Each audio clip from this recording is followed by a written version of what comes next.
Carolyn Doobie here, and what's the play for today? Well, today I am being inspired by the everyday. Things that are commonplace around me that actually can be a great source of inspiration for my play.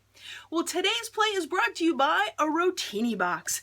This opening here, that's this wonderful smile, I love this box. This is like the happiest box for Rotini ever. So I took this and turned it into a fun and whimsical gift box of this.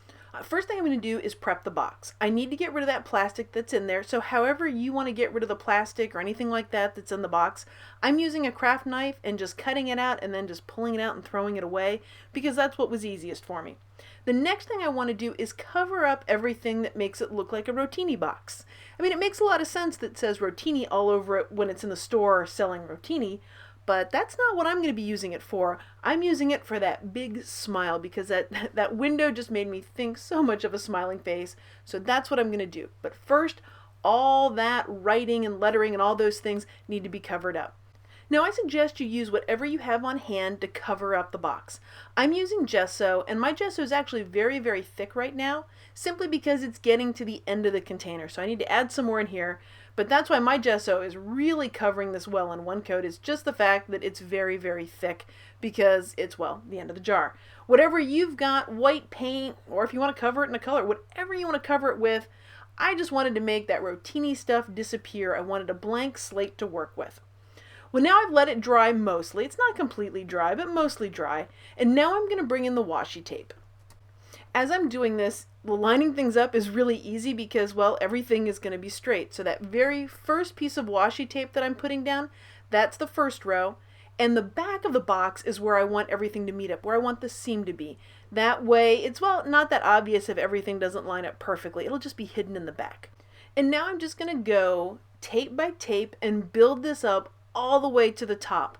Now I happen to have a fair number of washi tapes, so I'm going to do every one of these rows in a different pattern up through the body of the box. Could I use the same tape to do it? Absolutely. Could I pick 2 or 3 and alternate between those and make a pattern? Absolutely. Now you might have noticed that I completely covered up the mouth on this. And I did that on purpose because rather than try and figure out the exact dimensions or measure it out or all that kind of stuff, I'm just putting the tape on it and then cutting it off following the edge of the cardboard using that craft knife and just going to cut that right off. Easy peasy, and it fits perfectly to the shape of the curve of the mouth.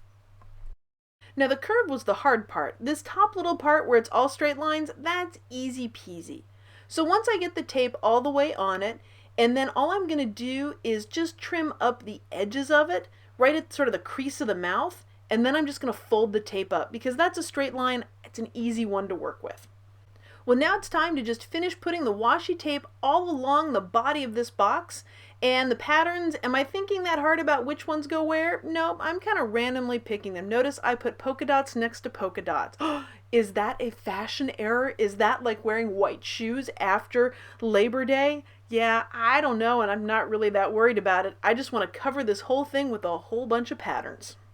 Now, if you're enjoying this video and having some fun watching this, feeling a little bit of inspiration, you know what? There's more inspiration waiting for you, more play, over on my blog where I have a free newsletter. And in each and every newsletter, there's some kind of treat. A downloadable spark of inspiration, an exclusive video for you to download, or something else. You just never know with each newsletter. Now, if you're very attentive to pattern details, you'll notice that I am repeating my tapes now. So to do the top and the bottom and just fill in, I'm just basically grabbing whichever one of the tapes I've got just to fill in the space. That way it's got all washi pattern all over the place with it. Well, now to make the eyes for this, I grabbed a piece of my jelly printed paper, and I will jelly print in solid colors just so I have some solid colored papers around.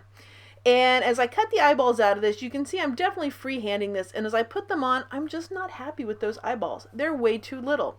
Is this the end of the world? Absolutely not. It's just an oops, an outstanding opportunity presenting suddenly. I've got more paper, I'm going to draw more eyeballs, and this time try and make them a little bit bigger. Now you'll notice that I'm folding it over and cutting both at the same time. That way, well, it's frankly faster and it makes my eyeballs match perfectly. So I've got my eyeballs, and this size I like, but they still need a little bit more to them. So I'm going to grab some black paint, and by the way, if you noticed all the Dilutions paint over there, I actually thought I was going to use a ton of colors on this, and no, what did I end up using? Just the black. And to those of you that are patient and can wait for things to dry in between layers, I applaud you. I, however, have not mastered that skill yet, so I am working with a bunch of wet paint here, and to keep things in place, I'm using a pencil to hold that eyeball in it while I paint the iris, whatever the proper part of the eyeball that is on my silly little eyes here. Well, and I want the mouth to match the eyeballs because, you know, I really am all about matching with this. Can't you tell? I mean, I've so carefully worked to find matching patterns here of washi tape. No, not really. But I did want to put a little bit of outline to the mouth. And what that's really going to do is create black paint that isn't dry as I'm starting to do other things that I can run into, bump into, and smear. But anyway, back to the point here. I am going to put some tacky glue on here to the eyeballs.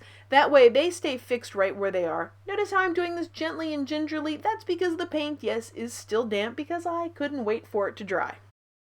Now that opening that's the mouth, it's actually going to have some color behind it because the way I wrap gifts that I give in this is that I open it up and then I stuff some colored tissue paper in there.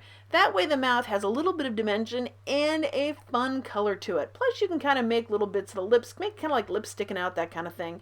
And yes, I did get a little bit of the black paint right there on the tissue paper. Even if you can't see it, oh buddy, did I see it. Again, end of the world? Nah, I'm just going to call it an oops. But I will say that this guy needs a big tongue sticking out. So I grabbed another one of my jelly prints that I have in a solid color to make this hot pink tongue sticking out of this mouth. But the tongue is going to go where the mouth is curved. So I'm going to cut some lines in here. That way it will make it so that I can attach this and it can actually have a little bit of curve. But I made the tongue a little long, so I'm going to have to recut these lines because when I put it in there, I'm like, wow, this tongue is like heading into the next room. So I folded a little bit farther down, which means I just need to cut my lines a little bit more. Does this mean the end of the world? Nah. Again, it just means that I have to cut some more lines.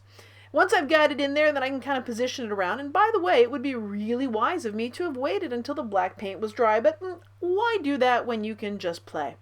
So I've got the mouth in there, or I should say the tongue in the mouth, and then I've got a piece of Scotch tape, and I'm just putting it on there to hold it in place. Couple of little flaps there were running free, so I've just grabbed some more tape and I'm putting those down. If the black paint was dry around the mouth, it might be easier to put your hand in the mouth, but if I did that, I was going to smear black paint everywhere. So back in goes the tissue paper, and now I've got the tongue. But my tongue, well, it's just a little flat. It's not quite the way I want it, so I want to give it a little bit of a curve. So I'm just going to roll it around a paintbrush here, and that's going to make my tongue kind of stick up a little bit. Makes it fun, but then I realize, crime of crimes, the back of the tongue is just plain white. Well, there is no white space involved in this entire project, so I am so going to paint that tongue. Except the tongue is already taped on. Wouldn't it be great if I'd thought about that ahead of time? Yeah, probably would have, but you know, we're just going to call it an oops. And I'm going to use one of my fancy drop cloths called the paper towel here to protect and mask off the bulk of my box so that I'm probably not going to get too much orange paint anywhere. Happily, I didn't get orange paint anywhere. This is what it looks like dry. That tongue is fun and playful. Now, when I want to put the gift in here, I'm going to wrap it up in the blue tissue paper, another piece of it that I have. I'm going to close up the flaps and then put a piece of washi tape right across the top, and that way it's sealed up and ready to give.